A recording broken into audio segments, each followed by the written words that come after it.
Hello everyone, मेरा नाम है Devkumar Mandal and you are watching Toppers Guidance. तो देखिए, आज है आपका 23 नवंबर और आज से आपका 12th का जो बोर्ड एग्जाम है फिजिक्स का वो 85 डेज बाकी है।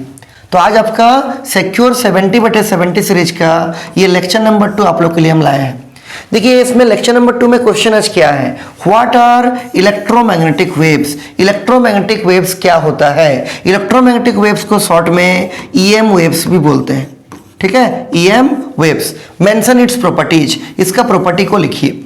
ये क्वेश्चन आपका जैक बोर्ड में 2017 में, 2013 में और 2012 में पूछा गया है। ये क्वेश्चन मैक्सिमम टाइम में देखिएगा 2 मार्क्स में या 3 मार्क्स में बोर्ड एग्जाम में आता है। ये one of the most important question है आपका बोर्ड एग्जाम के लिए, इसीलिए इसको हम लेक्चर नंबर 2 में आपके लिए लाए हैं। देखिए, इलेक्ट्रोमैग्नेटिक वेव्स का मतलब क्या है, सुनिए। इलेक्ट्रोमैग्नेटिक वेव्स का मतलब है कि ऐसा वेव जिसमें इलेक्ट्रिक फील्ड वेक्टर और magnetic field vector sine theta का ग्राफ में आगे बढ़ेगा, साइनसोइडली मूव करेगा और एक दूसरे के ऊपर परपेंडिकुलर होगा, साथ में डायरेक्शन ऑफ प्रोपगेशन के ऊपर भी परपेंडिकुलर होगा। वही देखिए यहां पर लिखा हुआ है क्या कि a wave in which electric field vector that is E vector and magnetic field vector that is B vector oscillate sinusoidally। sinusoidally का मतलब साइन का ग्राफ में, जैसे आपको क्लियरली दिख रहा होगा कि ये जो आपका है, हम जिसको रेड कलर से दिखा रहे हैं वो आपका इलेक्ट्रिक फील्ड वेक्टर है। देखिए, साइन के ग्राफ में आगे बढ़ा, इसी का परपेंडिकुलर कौन रहेगा, मैग्नेटिक फील्ड वेक्टर। ये भी साइन का ग्राफ में आगे बढ़ेगा। ठीक है, हम परपेंडिकुलर दिखाने का कोशिश कर रहे हैं। ये वेव एक दूसरे के ऊपर क्या रहेगा, परपेंडिकुलर रहेगा। और इसका जो वाइब्रेशन सब है वो आपका ऐसा हो रहा है, इस टाइप से, इस टाइप से, इस टाइप से, ऐसा करके। ये आपका मैग्नेटिक फील्ड का वाइब्रेशन है जिसको हम ग्रीन कलर से दिखा रहे हैं। ठीक है, इस टाइप से। और रेड कलर से हम दिखा रहे हैं, देखिए किसको, इलेक्ट्रिक फील्ड वेक्टर को।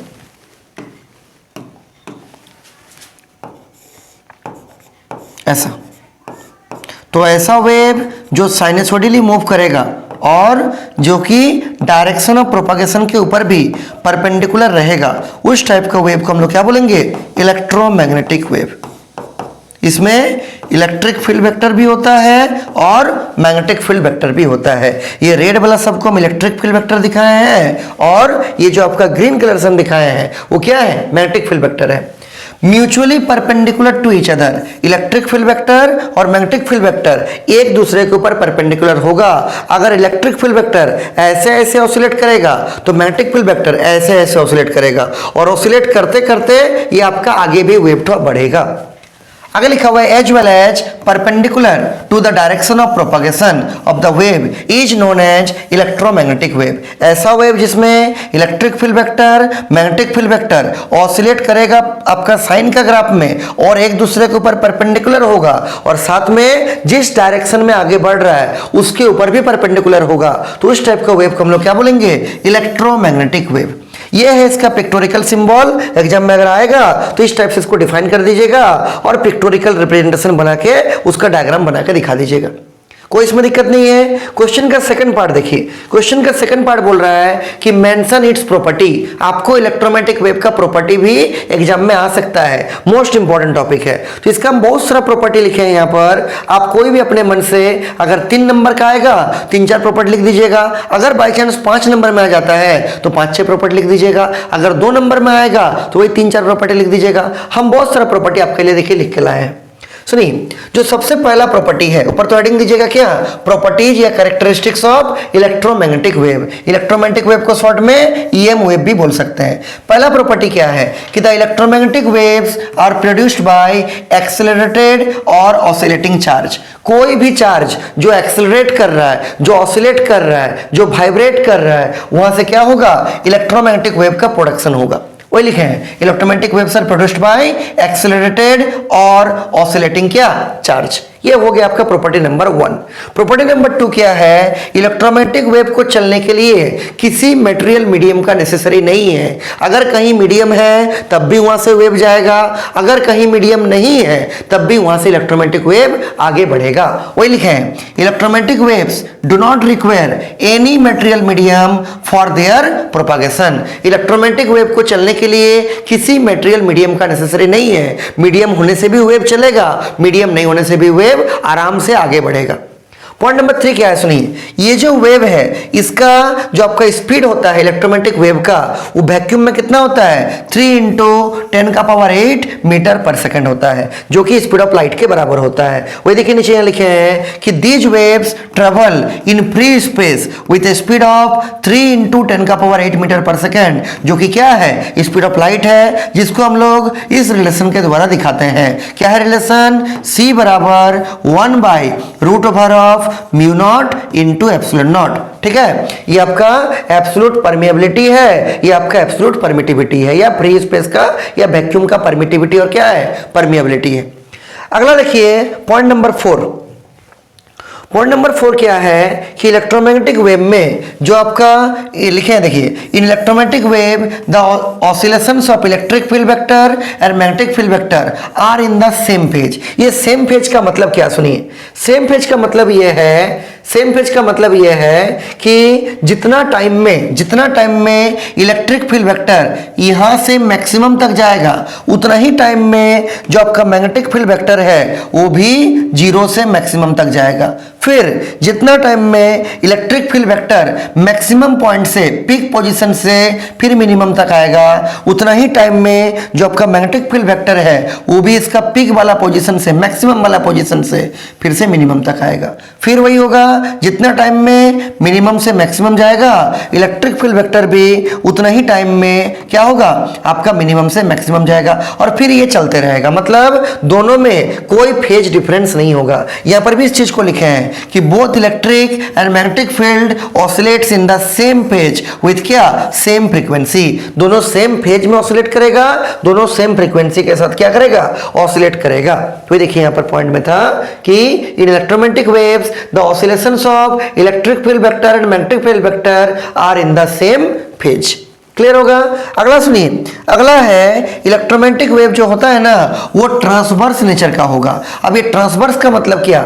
ट्रांसवर्स का मतलब होता है कि इसमें इलेक्ट्रिक फील्ड वेक्टर और मैग्नेटिक फील्ड वेक्टर दोनों आपका डायरेक्शन ऑफ प्रोपागेशन का परपेंडिकुलर वाइब्रेट करेगा। वेव आपका इधर आगे बढ़ रहा है, ठीक है, वेव आपका इधर आगे बढ़ रहा है, लेफ्ट से राइट वेव जा रहा है। इलेक्ट्रिक फील्ड वेक्टर देखिए ये जो वाइब्रेशन कर रहा है एंगल कितना बना रहा है? 90 डिग्री। मैग्नेटिक फील्ड वेक्टर भी जो वाइब्रेट कर रहा है ना, यहाँ पर एंगल कितना बनाएगा? This angle is also your क्या? 90 डिग्री। मतलब दोनों का वाइब्रेशन इसके ऊपर क्या है? डायरेक्शन ऑफ प्रोपागेशन के ऊपर परपेंडिकुलर है, और परपेंडिकुलर को हम लोग क्या बोलते हैं? ट्रांसवर्स नेचर बोलते हैं। इसलिए यहाँ पर पॉइंट लिखे हैं क्या कि इलेक्ट्रोमैग्नेटिक वेव में इलेक्ट्रोमैग्नेटिक वेव जो होता है वो आपका ट्रांसवर्स नेचर शो करता है, क्योंकि इलेक्ट्रोमैग्नेटिक वेव में इलेक्ट्रिक फील्ड का वाइब्रेशन और मैग्नेटिक फील्ड का वाइब्रेशन डायरेक्शन ऑफ प्रोपागेशन का परपेंडिकुलर होता है। वेव जिधर आगे बढ़ रहा है उसका परपेंडिकुलर वाइब्रेट करेगा इलेक्ट्रिक फील्ड भी, और परपेंडिकुलर वाइब्रेट करेगा कौन? मैग्नेटिक फील्ड भी। याद रखिएगा। अगला पॉइंट देखिए नेक्स्ट क्या है, point number 6। The electromagnetic waves carry energy which is equally divided between electric field and magnetic field. Electromagnetic wave जो है वो एनर्जी को कैरी करके ले जाएगा एक लोकेशन से दूसरे लोकेशन तक, और वो जो एनर्जी को कैरी करके ले जाएगा वो इक्वली डिवाइडेड रहेगा एनर्जी ठो किसमें? इलेक्ट्रिक फील्ड में और मैग्नेटिक फील्ड में। अगला पॉइंट देखिए पॉइंट नंबर 7 क्या है कि the electromagnetic waves being uncharge, क्योंकि अनचार्ज होता है electromagnetic wave, are not deflected by electric and magnetic field. Electromagnetic wave जो होता है अनचार्ज वेव होता है, इसीलिए वो ना तो इलेक्ट्रिक फील्ड से डिफ्लेक्ट करता है और ना ही मैग्नेटिक फील्ड से डिफ्लेक्ट करता है। मतलब इलेक्ट्रिक फील्ड उसके ऊपर कोई अपना इफेक्ट नहीं दिखा पाता है, और मैग्नेटिक फील्ड भी इलेक्ट्रोमैग्नेटिक वेव के ऊपर अपना कोई इफेक्ट नहीं दिखा पाता है। क्यों? क्योंकि ये जो इलेक्ट्रोमैग्नेटिक वेव है ये आपका अनचार्ज्ड वेव है। याद रहेगा। अगला पॉइंट सुनिए क्या है, अगला पॉइंट है पॉइंट नंबर 8। देखिए 8 नंबर पॉइंट में क्या है सुनिए, 8 नंबर पॉइंट में है कि the amplitude of electric and magnetic field, आपको मालूम होगा एम्पलीट्यूड का मतलब मैक्सिमम डिस्प्लेसमेंट मीन पोजीशन से, ठीक है। तो ये जो इसका एम्पलीट्यूड का रेशियो होगा इलेक्ट्रिक फील्ड का amplitude divide by magnetic field का एम्पलीट्यूड, एम्पलीट्यूड बोलिए या पिक बोलिए, ठीक है, पिक वैल्यू बोलिए, इसका रेशियो किसके बराबर आएगा ना, सी के बराबर आएगा। ये ई नोट और बी नोट कौन सा है, देखिए डायग्राम में अगर देखना चाहिएगा तो देखिए हम दिखा रहे हैं आपको डायग्राम में। तो ये रहा आपका इलेक्ट्रोमैग्नेटिक वेव का पिक्टोरिकल डायग्राम। यहाँ पर ई नोट और बी नोट कहाँ है, तो ये देखिए जो मैक्सिमम डिस्प्लेसमेंट हुआ ना इलेक्ट्रिक फील्ड का, ये वाला बोल सकते हैं, ये वाला बोल सकते हैं, ये वाला बोल सकते हैं, जो मैक्सिमम डिस्प्लेसमेंट है दिस इज कॉल्ड एज क्या, एम्पलीट्यूड। इसको हम लोग ई नोट से दिखाए हैं। उसी तरह से अगर आप मैग्नेटिक फील्ड का देखिएगा बी वेक्टर का, तो ये देखिए मैक्सिमम डिस्प्लेसमेंट है, इसको क्या बोलेंगे, this is your B naught. यहाँ भी दिखा सकते हैं, ये देखिए यहाँ पर दिस इज क्या, दिस इज ऑल्सो योर क्या, बी नॉट। तो अगर आप E naught by B naught को निकालिएगा तो आपका किसके बराबर आएगा ना, स्मॉल सी के बराबर वो आ जाएगा। कोई इसमें दिक्कत नहीं है, ई नॉट बाय बी नॉट बराबर सी। ये सब ना ऑब्जेक्टिव में भी आपको पूछता है, ध्यान रखिएगा। एक तो ये वाला हो गया रिलेशन, एक तो यहाँ मिला था ना कि C बराबर क्या 1/√ओवर of mu naught into epsilon naught, जहां पर ये क्या है परमिएबिलिटी ऑफ फ्री स्पेस है और ये क्या है परमिटिविटी ऑफ फ्री स्पेस है। ये सब ऑब्जेक्टिव क्वेश्चन में ऑप्शन में चुनने भी आता है, तो ये सबको अच्छा से प्रैक्टिस कीजिएगा। लास्ट पॉइंट क्या लिखे हैं देखिए कि electromagnetic waves carry energy and momentum. Electromagnetic wave जो होगा वो एक जगह से दूसरे जगह तक एनर्जी और मोमेंटम को कैरी करके ले जाता है।